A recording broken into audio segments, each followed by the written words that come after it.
요한일서는 사도 요한이 기록을 했습니다. 예수님의 12제자 가운데서 가장 오랫동안 살았던 사도가 요한입니다. 이 사도 요한은 요한일서를 기록하면서 그 목적을 분명하게 적고 있습니다. 1장 4절에 보면 우리가 이것을 쓰면 우리의 기쁨이 충만하게 하려 함이라 그랬습니다. 요한일서를 기록하는 목적은 우리의 기쁨이 충만하게 하기 위해서라고 했습니다. 우리라고 하는 것은 요한과 그리고 그 말씀 요한일서를 듣는 모든 사람들에게 기쁨이 있게 하기 위해서라는 것입니다. 여러분, 기쁨이라고 하는 것이 무엇입니까? 일이 잘 되어서 오는 기쁨입니까? 좋은 일이 있어서 우리 자녀들이 참 잘 되고 또 성공해서 오는 그러한 기쁨입니까? 아닙니다. 그 기쁨은 사귐에서 오는 기쁨입니다. 하나님과의 사귐에서 오는 그러한 기쁨인 것입니다. 그 기쁨이 하나님과 사귐을 통해서 오는 그 기쁨이 우리에게 충만하게 하기 위해서 요한일서를 기록했다 하는 것입니다. 또한 오늘 우리가 읽은 요한일서 2장 1절에도 요한은 요한일서를 기록한 목적을 또 말하고 있습니다. 나의 자녀들아, 내가 이것을 너희에게 쓰면 너희로 죄를 범하지 않게 하려 함이라. 사도 요한은 요한일서를 기록한 목적을 죄를 범하지 않게 하기 위해서 기록했다 하는 것입니다. 요한일서를 듣고 받는 사람들이 죄를 짓지 않도록 하기 위해서 요한일서를 기록했다는 것입니다. 그렇다면 요한일서를 기록한 목적이 두 가지입니다. 하나는 하나님과의 사귐을 통해서 기쁨이 충만하도록 하기 위해서고, 또 하나는 죄를 짓지 않도록 하기 위해서다 하는 것입니다. 그런데 가만히 보면 이 두 가지 목적이 하나라는 것을 우리가 알게 됩니다.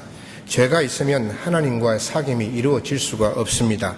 결과적으로 기쁨이 충만해질 수가 없죠. 따라서 죄를 짓지 않게 하는 이 목적이 바로 하나님과 사귐을 위한 것이고, 또 기쁨이 충만하게 하는 것입니다. 그래서 이 두 가지 목적은 결국 연결되어 있어서 하나라고 그렇게 말할 수가 있을 것입니다.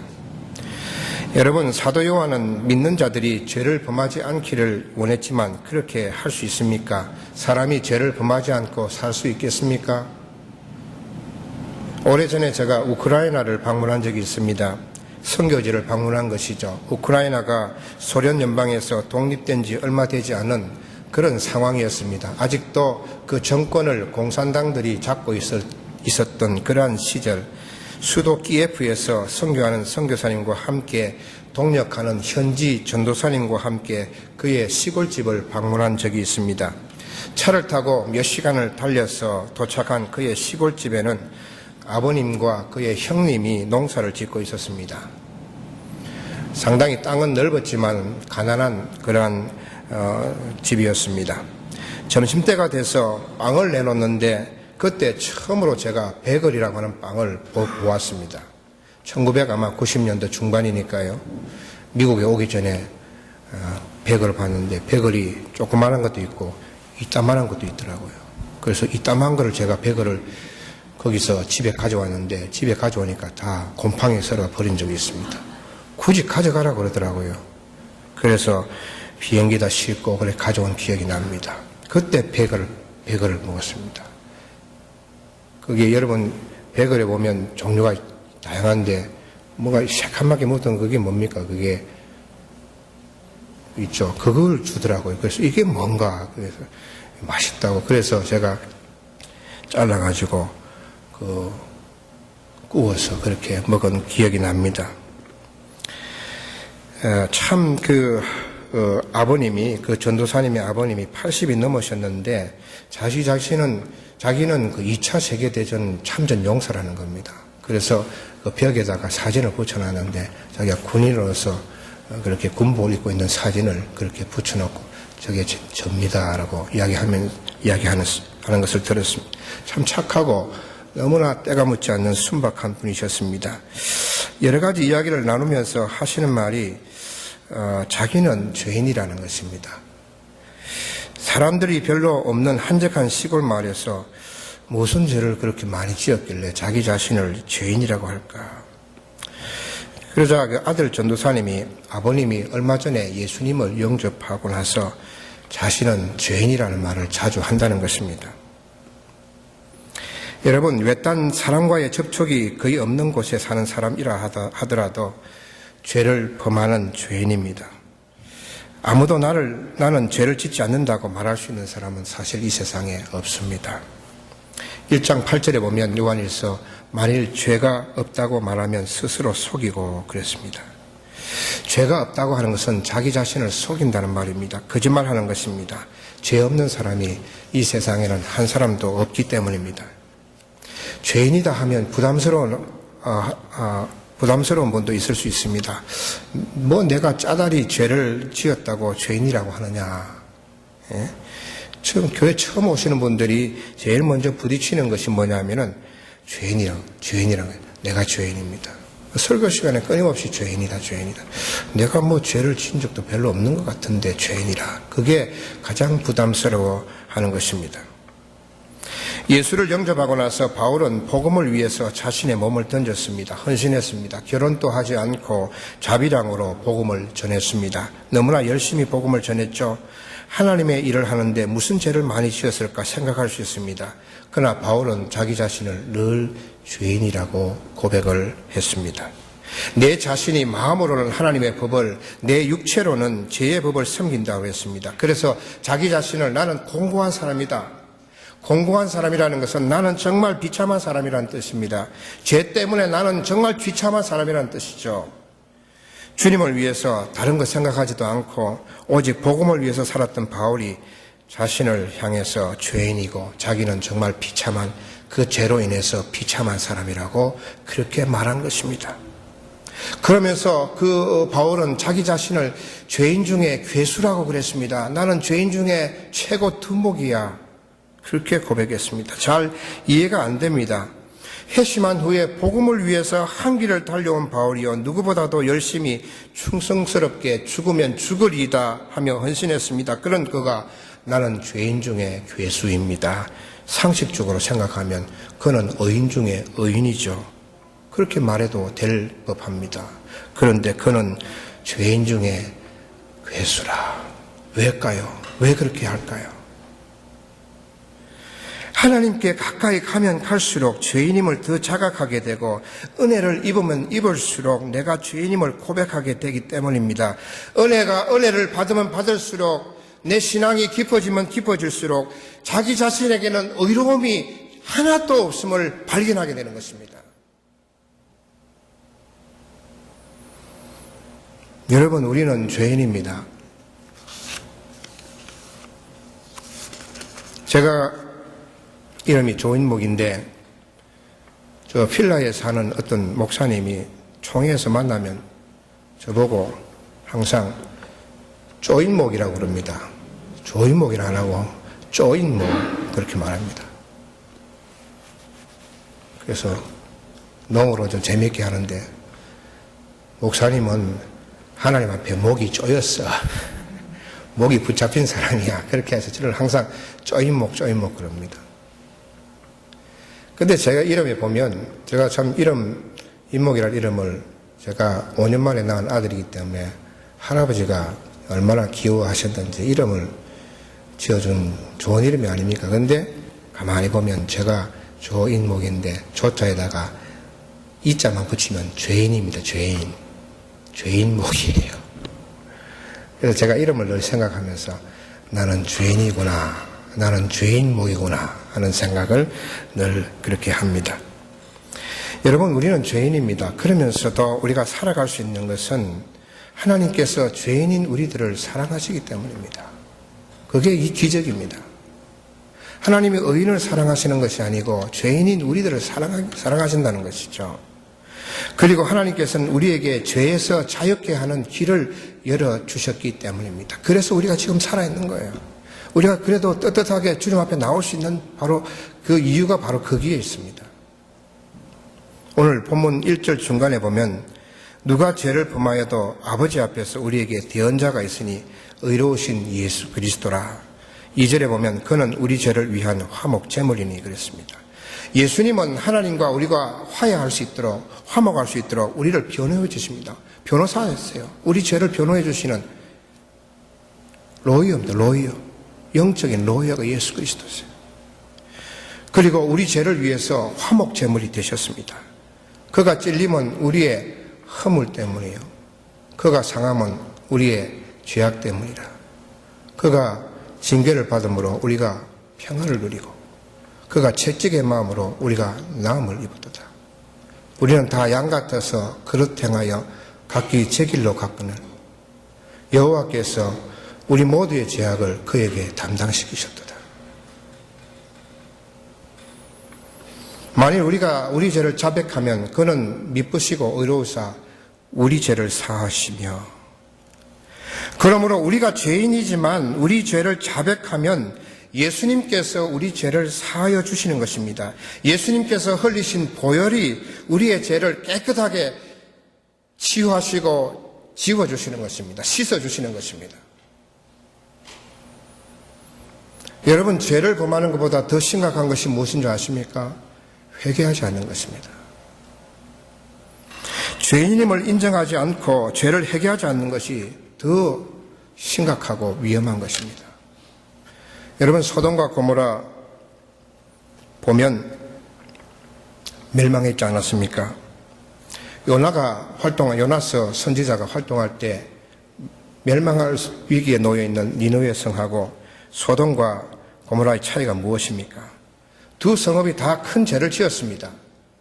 마땅히 멸망할 수밖에 없습니다. 그런데 하나님께서 소돔과 고모라와 니느웨를 멸망하기로 작정하셨는데 소돔과 고모라는 멸망했고 니느웨는 다시 회생했습니다. 그 이유가 무엇입니까? 소돔과 고모라는 회개가 없었고 니느웨는 왕으로부터 모든 백성이 회개한 것입니다. 여러분, 죄를 지었다고 망하지는 않습니다. 뭐 때문에 망합니까? 회개하지 않아서 망합니다. 베드로와 가룟 유다가 똑같이 죄를 지었는데 가룟 유다는 멸망했고 베드로는 살아났습니다. 차이가 무엇입니까? 똑같이 죄를 지었지만 베드로는 회개했기 때문입니다. 아무리 큰 죄를 범했어도 회개하면 하나님은 용서하십니다. 그의 아들 예수님의 그 십자가를 보시고 용서하시는 것입니다. 그러므로 회개는 우리에게 더할 수 없는 크나큰 축복이고 용서는 더 큰 축복입니다.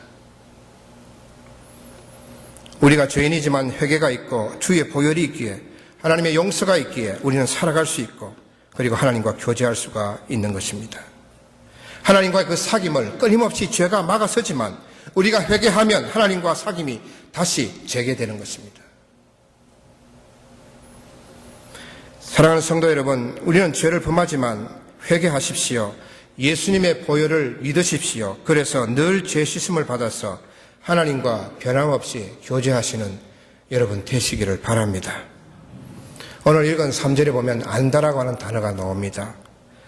안다라는 말은 단순히 사람을 안다는 뜻이 아니고 깊이 안다는 것입니다. 부부와 간에서 깊이 아는 것. 구약 성경의 히브리어로 야다라는 뜻이죠. 그것은 깊은 교제, 사귐을 말하는 것입니다. 우리가 그의 계명을 지키면 이로써 우리가 그를 아는 줄로 알 것이요. 그를 안다는 것은 그를 사귀는 것이죠. 교제하는 것이죠. 그렇다면 그의 계명을 지키면 우리가 하나님과 사귄다는 것입니다. 그러니까 하나님과 교제한다는 것은 다른 말로 하면 그의 계명을 지키는 것입니다.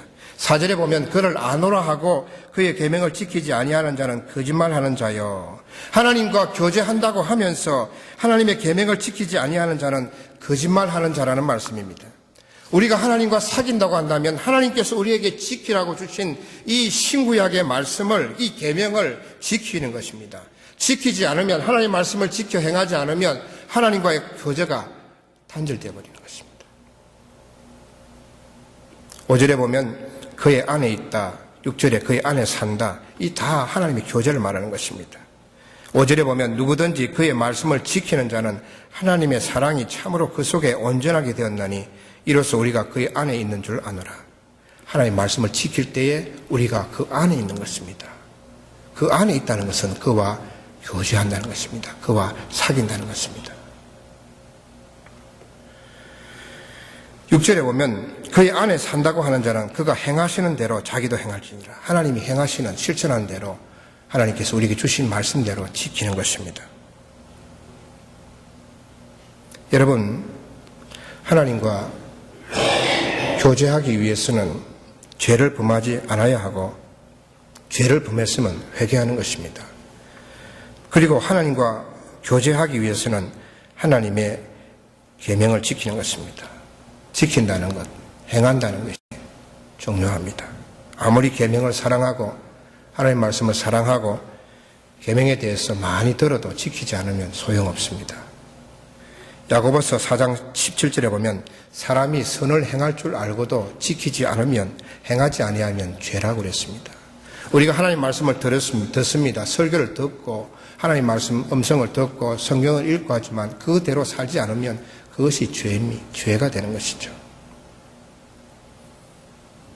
여러분, 성경에 수많은 계명이 있는데 그 계명을 두 가지로 이야기하면 하나님을 사랑하는 것이고 둘째는 이웃을 형제를 사랑하는 것입니다. 오늘 말씀에서는 형제 사랑을 이야기하고 있습니다. 9절에 보면 빛 가운데 있다 하면서 형제를 미워하는 자는 지금까지 어둠에 있는 자여 그랬습니다. 빛 가운데 있다는 것은 하나님께서 빛이시기 때문에 하나님과 사귀는 것을 말하는 것이죠. 하나님과 사귄다고 하면서 그 형제를 미워하는 자는 지금까지 어둠에 있는 자여 그랬습니다. 한 번도 하나님과 사귄 적이 없다는 뜻입니다. 말로만 하나님과 사귄다고 하지만 하나님과 사귄 적이 없는 것입니다. 여러분, 형제 자매를 사랑하십시오. 그것이 하나님과 교제하는 것입니다.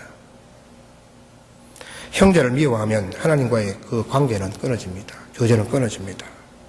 왜냐하면 형제를 미워하면 어둠에 있기 때문입니다. 11절에 보면 그의 형제를 미워하는 자는 어둠에 있고 또 어둠에 행하며 갈 곳을 알지 못하나니 어둠이 그의 눈을 멀게 하였습니다. 갈 곳을 알지 못한다 합니다. 그게 뭐냐면 인생을 방향 없이 방황하면서 산다는 것입니다. 형제를 미워하면 그렇게 된다는 것입니다.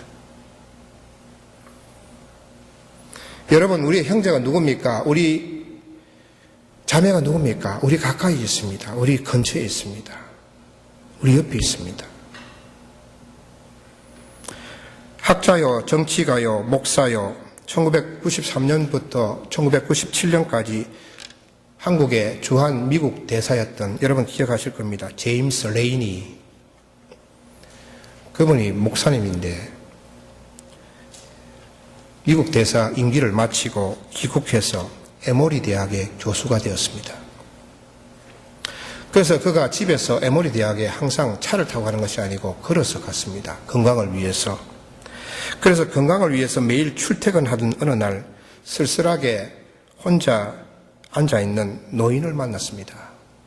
그래서 레이니 교수는 노인에게 다가가서 다정하게 인사를 나누고 말벗이 되어줬습니다. 그 후에 그는 시간이 날 때마다 외로워 보이는 노인을 찾아가 잔디를 깎아주거나 커피를 함께 마시면서 2년 동안 그 노인과 이 레이니 교수가 교제를 나누었습니다. 그런 어느 날 출근길에서 노인을 만나지 못하자 그는 노인의 집을 방문하였고 노인이 전날 돌아가셨다는 그러한 소식을 알게 되었습니다. 그래서 장례식장을 바로 달려가서 조문하면서 그 노인이 바로 코카콜라 회장을 지낸 분임을 알고는 깜짝 놀랐습니다. 그때 한 유족이 회장님께서 당신에게 남긴 유서가 있습니다 라며 봉투를 꺼냈습니다. 그 유서의 내용을 보고 레이니 교수는 깜짝 놀랐습니다.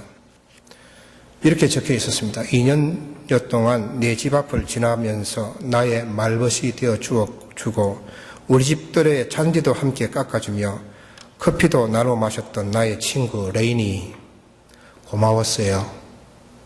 나는 당신에게 25억 달러와 코카콜라 주식 5%를 유산으로 남깁니다. 너무 뜻밖의 유산을 받은 레이니 교수, 그는 전 세계적인 부자가 그렇게 검소하게 살았다는 것과 자신이 코카콜라 회장이었음에도 자신의 신분을 밝히지 않았다는 것과 아무런 연고도 없는 사람에게 잠시 친절을 베풀었다는 이유만으로 그렇게 큰 돈을 주었다는 사실에 놀랐습니다. 레이니 교수는 바로 유산을 에모리 대학교 발전기금으로 내놓았습니다. 레이니 교수의 친절, 사랑이 그 코카콜라 회장의 마음을 감동시킨 것입니다. 이런 사랑은 하나님도 감동하십니다. 큰 것이 아니더라도 작은 것에 감동하십니다. 그래서 마태복음 10장 42절에 누구든지 제자의 이름으로 이 작은 자 하나에게 냉수 한 그릇이라도 주는 자는 내가 진실로 너희에게 이르노니 그 사람이 결단코 상을 잃지 아니하리라. 작은 친절, 작은 사랑일지라도 결단코 상을 잃지 않습니다. 제 친구가 암에 걸렸습니다. 위암 4기에. 그래서 제가 오랫동안 연락을 못해서 살았는지 죽었는지, 그래서 어제 저녁에 늦은 시간에 전화를 걸었습니다. 처음에는 안 받더라고요. 셀폰으로 했는데, 그래서 한참 동안 계속 신호를 보냈더니 전화를 받아요. 병원에 있었습니다. 어떠냐? 그냥 유지하고 있다 그러더라고요. 좋아지지도 않고 좀 더 나빠지지도 않고. 제가 작년 9월에 가서 그걸 보고 왔는데 지금 1년이 다 돼가는데 유지하고 있다는 것입니다. 그러면서 하는 말이 네가 기도하면 나을 거다.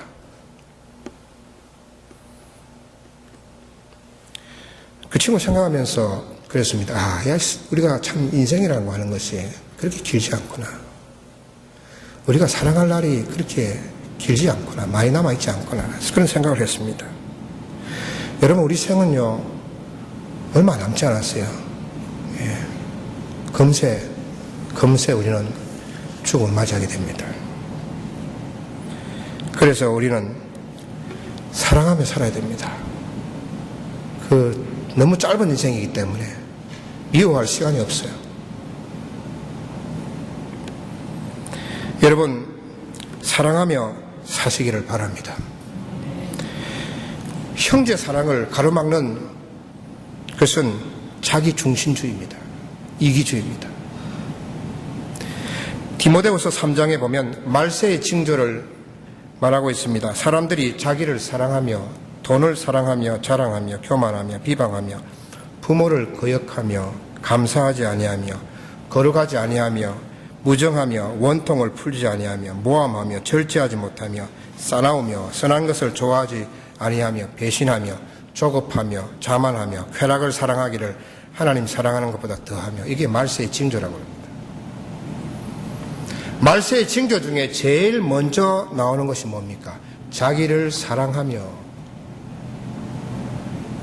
모든 것이 여기서부터 출발합니다. 모든 것이 자기의 사랑에서 출발하는 것입니다. 모든 죄악이 여기서부터 시작됩니다. 그리고 그것이 형제 사랑을 가로막아 버립니다. 하나님과의 교제를 막아버리는 것입니다. 그러므로 우리는 날마다 자기 사랑, 이기주의, 자기 중심주의에서 벗어나야 합니다. 이것이 형제 사랑의 길이요, 우리의 살 길이요, 하나님과 교제하는 길입니다. 여러분, 많이 베푸십시오. 베풀 것도 없습니까? 마음이라도 베푸십시오. 사랑하십시오. 자꾸 주려고 하십시오. 저희 집에 가보면요, 짐이 너무 많습니다. 이 짐을 가지고 있다가요, 천국 가는 비행기 뜨지도 못하겠더라고요. 너무 무거워가지고. 내 마음의 욕심, 내 마음의 이기주의, 내 중심주의가 짐입니다. 너무 무거워요.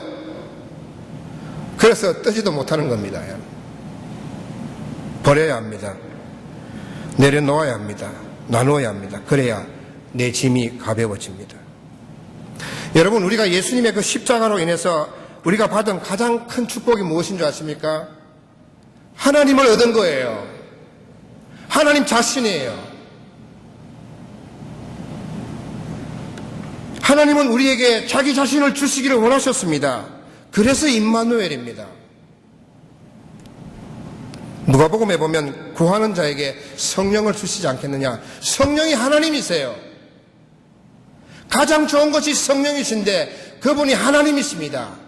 성부 하나님, 성자 예수님, 성령 하나님, 삼위일체 하나님을 주시기를 원하신 거죠. 그것이 십자가를 통해서 우리에게 주시기를 원하시는 것입니다. 그래서 하나님을 내가 소유하고 하나님을 내가 얻고 하나님과 교제하는 것이 내 인생에 있어서 가장 큰 축복입니다. 신앙의 인물들은 모두가 하나님을 얻고 그분과 늘 교제했던 사람들이었습니다. 에녹은 300년 동안 하나님과 교제했습니다. 아브라함을 하나님께서 내 친구라고 그랬습니다. 그만큼 가까이 교제했습니다. 요셉도 모세도 하나님과 교제했습니다. 하나님과 그 교제가 하나님이 그와 함께 하니까 그것이 축복이 되었고 그것이 인생의 성공이 된 것입니다. 여러분도 그렇게 하시기를 바랍니다. 하나님과의 교제, 하나님과의 친밀한 사귐, 그리고 동행입니다. 여러분이 이것에 열심을 낸다고 한다면 여러분의 인생은 달라질 것입니다. 하나님께서 책임지실 것입니다. 우리가 이걸 잘 못하기 때문에 우리 헤매는 겁니다. 어려움을 당하는 겁니다. 여러분, 하나님과의 교제는 죄를 짓지 않을 때 계속됩니다. 죄를 짓더라도 회개에 민첩하면 하나님과의 사귐은 계속 할 수 있습니다. 그리고 계명을 지키는 것입니다. 그것은 오늘 말씀에서 형제를, 자매를 사랑하는 것입니다. 죄를 회개하고 또 형제, 자매를 사랑함으로 정말 우리에게 자기 자신을 주셨던 그 하나님과 늘 교통하고 교제하고 사귀며 사시는 저와 여러분 되시기를 주의 이름으로 축원합니다.